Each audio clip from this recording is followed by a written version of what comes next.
And I thought I'd give you a little flashback, New World Order, because that was the first time I ever heard something called the New World Order. It was 1996. I was in my living room. I was still in high school and I was watching Hulk Hogan and the NWO. Little did I know back then that the New World Order was something much, much more sinister. But before we get into all the politics, before we get into everything that's been going on this week, I thought I'd do something that I usually don't do.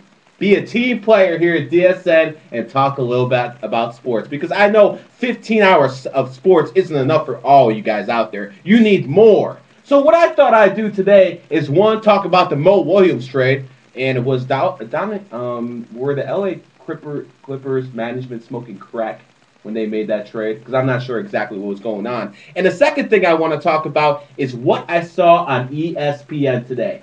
What I saw was on ESPN today was an article about how all the small town NBA teams are losing their superstars. How Carmelo Anthony has left the Denver Nuggets. How Cleveland has lost their king, LeBron James. How Toronto has lost their native son, Chris Bosh. And now how Utah, the smallest team in the NBA, has lost their franchise player, Darren Williams. But see, if you've been listening to this show, even though we don't talk about sports too much because, there's more important things, issues out there, I have said one thing about the people who have all moved. They all have something in common. Yes, Anthony, Williams, Bosch, James, every single one of those guys have something in common. And do you know what that is? They're all born in 1984, the year of the rat.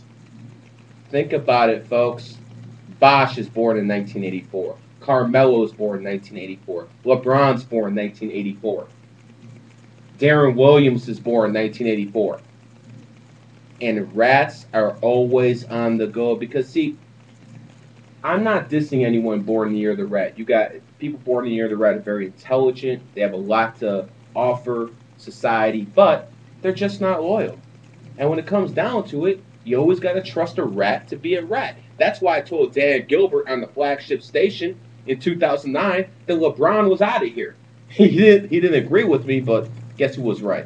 So that's why I keep telling you folks out there. For all you guys who say numerology and astrology have no validity and nothing that I say makes any sense, argue what I just said right now. How come every one of those guys who left their town was born in 1984? What are the chances? I mean, tell me, if you think I'm wrong, the phone number is 216-862-0632. Tell me I'm wrong. Prove it to me.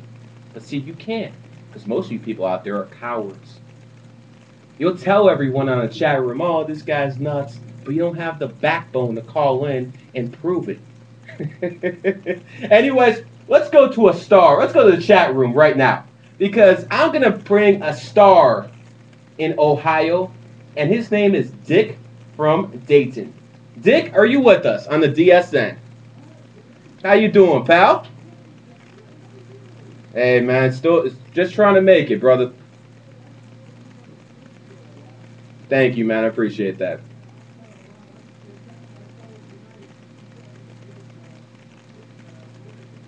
Triv is having a big benefit over the weekend for his wife, Linda. I've been in studio over 30 times. He likes having me in there. Well, I try to do the best I can on the 50,000 watts. I did so well there. They gave me my own show on Cleveland.com, and let me tell you, I'm loving it. So what's been up with you, Dick?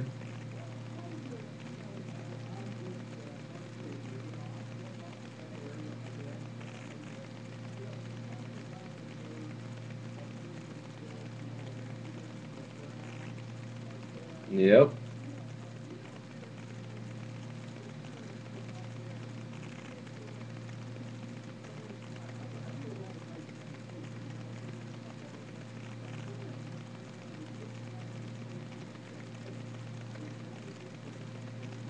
Well, let me ask you, when does the patience run out? Because I'm 33 years old. I've never witnessed a championship in Cleveland. Trevisano is older than me, and hell, he's never witnessed a championship in the city of Cleveland. How many? Let me ask you this: how many people have been born, and how many people have died waiting for a Cleveland championship? At what point do we say, Dick, enough's enough? Something's got to be done.